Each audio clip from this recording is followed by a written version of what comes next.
மேற்கு பகுதிகளில் மிக குறைந்த அளவு பதிவாகி இருக்கிறது. குறிப்பாக திருச்சி கிழக்கில் பார்த்தீங்கன்னா 17.72%, திருச்சி மேற்கு தொகுதியில் 17.83% தான் பதிவாகி இருக்கிறத பார்க்க முடிகிறது.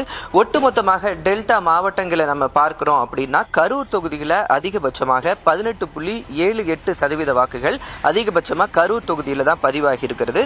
குறைந்தபட்சமாக பார்க்கணும்னா டெல்டா மாவட்டங்கள் 9 மாவட்டங்கள், குறிப்பாக திருச்சி, திருவாரூர், தஞ்சாவூர், நாகப்பட்டினம், அரியலூர், பெரம்பலூர், கரூர், புதுக்கோட்டை, மயிலாடுதுறை உள்ளிட்ட 9 மாவட்டங்கள் வருது. இந்த 9 மாவட்டங்களே மிக குறைந்த வாக்கு பதிவாகி இருக்கிறது எங்க அப்படின்னு பாத்தீங்கன்னா அரியலூர் மாவட்டத்தில் 16.83% அளவு தான் இந்த வாக்கானது பதிவாகி இருக்கிறது.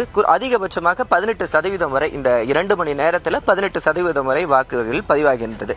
நம்ம காலையில 5:30 மணியிலிருந்து 5 மணியிலிருந்து இந்த களத்தில் இருக்கும் போது நம்ம பார்க்க முடிகிறது என்னன்னா 6:45 மணி 6:30 மணிக்கெல்லாம் அதிக அளவிலான குடும்பங்களுடன் நிறைய பேர் வந்ததை பார்க்க முடிகிறது. திருச்சி நகர பகுதியில் பார்த்தீங்கன்னா நிறைய பேர் வாக்கிங் போறவங்க கூட வெயிட் பண்ணி அவங்களுடைய வாக்கை செலுத்த ஆரம்பிச்சாங்க. வெயிலின் தாக்கம் அதிகமாக தற்போது மக்களினுடைய கூட்டம் சற்று குறையறதையும் நம்மளால கவனிக்க முடிகிறது. அதிகாலையே நீண்ட வரிசையில் நின்று மக்கள் வாக்களிச்சாங்க. ஆனால் தற்போது அந்த கூட்டமானது வெயிலின் தாக்கம் அதிகமாக சற்று குறையதை பார்க்க முடிகிறது. இருந்தாலும் இந்த வெயிலின் தாக்கம் அதிகம் இருந்தாலும் அதற்கான ஏற்பாடுகள் இங்கே இருக்கு. குறிப்பாக மருத்துவ வசதிகளாக ஒரு மருத்துவர், ஒரு செவிலியர் உள்ளடக்கிய மருத்துவ குழு இங்கே இருக்கு. முக்கியமான இடங்கள்ல 108 ஆம்புலன்ஸ் வசதிகள் செய்யப்பட்டிருக்கிறது. தண்ணீர் வசதிகள்,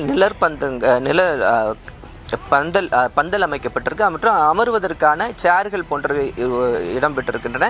ஃபேன் வசதியும் சில இடங்களில் ஏற்பாடு செய்யப்பட்டிருக்கு. அதனால வெயிலின் தாக்கம் அதிகமாக இருந்தாலும் இந்த பகுதியில் வாக்கு செலுத்தக்கூடிய பகுதியில் அதற்கான முன்னேற்பாடு பணிகளும் தீவிரமடைஞ்சிருக்கு. அடுத்தடுத்த இன்னும் மதிய நேரத்தில் இன்னும் இந்த வாக்குப்பதிவின் அளவு அதிகமாகும் என்பதுதான் எதிர்பார்க்கப்படுகிறது. தற்போதைய கள விவரங்களுக்கு நன்றி ரகுபரன். களத்திலிருந்தும் என்ன நிலவரம் என்பதை நாம் தொடர்ந்து பார்த்து வருகிறோம். விருந்தினர்களும் நம்மோடு இணைந்திருக்கிறார்கள். தொடர்ந்து பார்க்கலாம் சிறிய இடைவேளைக்கு பிறகு.